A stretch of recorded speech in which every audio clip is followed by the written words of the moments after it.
Satu lermian senar Asmara berdarah di bumi Mataram.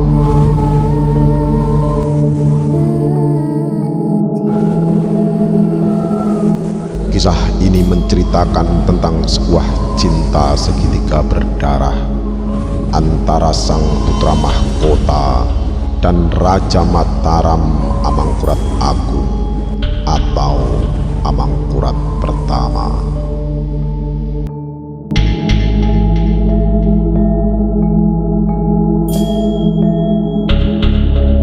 Dikisahkan pada kisah sebelumnya, yaitu pada banjir darah di Mataram, bahwa Raja Mataram ini terkenal sebagai raja yang sangat sadis.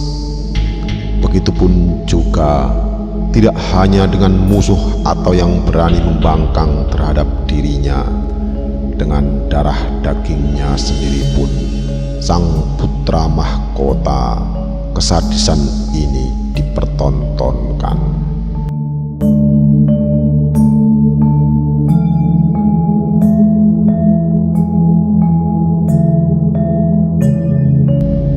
Alkisah.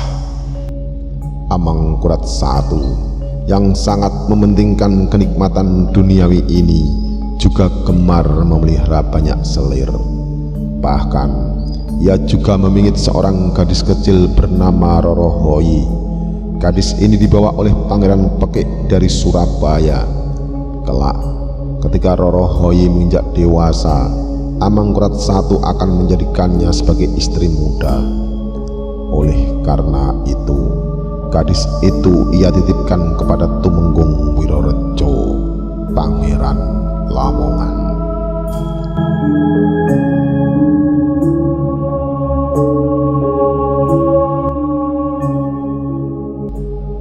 Pada suatu hari, ketika Pangeran Adipati Anom, Pangeran Tejoningrat, berkunjung ke rumah Tumenggung Wirorejo, ia melihat seorang gadis yang sedang membatik kain.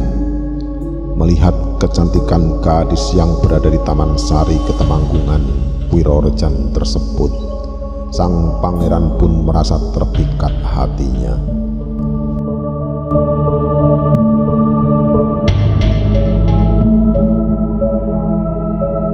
Sementara itu, setelah bertemu pandang dengan Pangeran Adipati Anom, jantung Rorohoyi menjadi berdebar-debar. Ia pun segera lari masuk ke pendopo Ketemanggungan. Sang pangeran muda ini pun menunggu si cantik jelita, namun Rorohoyi yang ditunggunya tak kunjung muncul karena ia merasa malu kepada Pangeran Adipati Anom. Melihat kejadian tersebut, Ki Tumenggung Wirorejo segera memberitahukan kepada sang pangeran bahwa Rorohoyi sebenarnya adalah putri bingitan yang akan dijadikan selir oleh Amangkurat I. Mengetahui hal itu, Pangeran Adipati Anom pun tidak dapat tidur. Ia pun selalu terbayang-bayang wajah cantik Rorohoyi.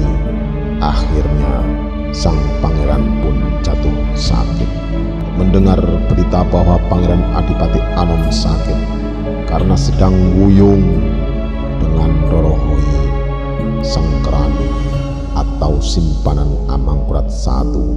Kanjeng Ratu Wandansari kemudian meminta persetujuan Pangeran Pekik untuk membawa Rorohoyi masuk ke keraton dan tinggal di kesatrian untuk mengobati penyakit sang pangeran. Pangeran Pekik menyetujui hal tersebut karena ia berpikir bahwa demi anaknya, Pangeran Adipati Anom, Amangkurat I pasti mau mengalah. Hal ini sesuai ungkapan, ora ono macan arep tegel mangan gogore. Tidak ada harimau yang tega memangsa anaknya sendiri. Namun dugaannya ternyata meleset.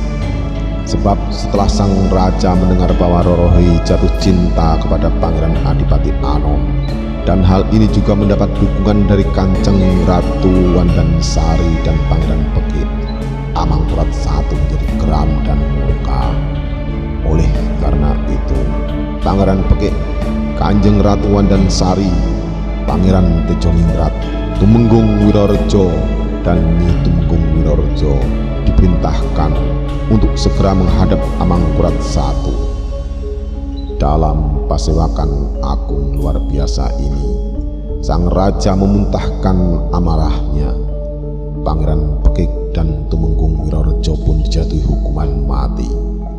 Bahkan 50 anggota keluarga Pangeran Pekik, ayah mertua Amangkurat I, juga turut dihabisi.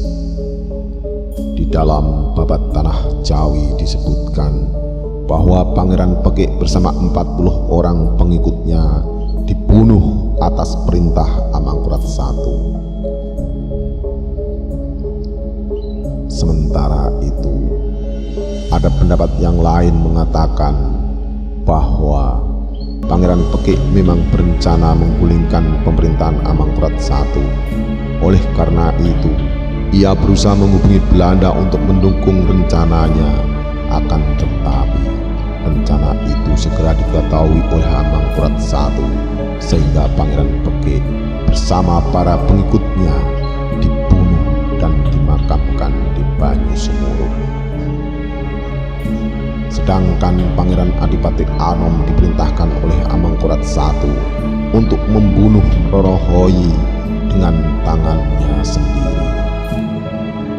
Lalu Pangeran Adipati Anom pun dengan berat hati meninggalkan Paseban sambil menghunus kerisnya. Namun begitu sampai di Ksattrian, ia tidak tega untuk membunuh Rorohoi yang sangat dicintainya itu. Rupanya Rorohoi menyadari bahwa dirinya telah menjadi sumber masalah di dalam keraton Mataram. Maka ketika ia melihat Pangeran Adipati Anom menghunus keris, ia menubruk keris itu hingga tembus ke punggungnya. Seketika itu juga Rorohoi meninggal dunia.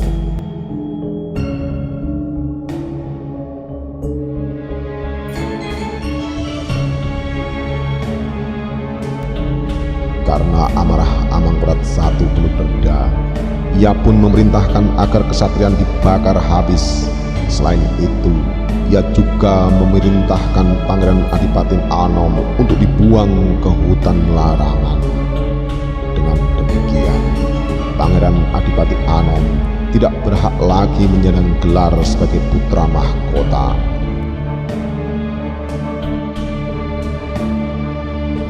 Karena menerima perlakuan bertubi-tubi seperti ini, akhirnya Pangeran Adipati Anom pun mendukung pemberontakan Trunojoyo dari Madura.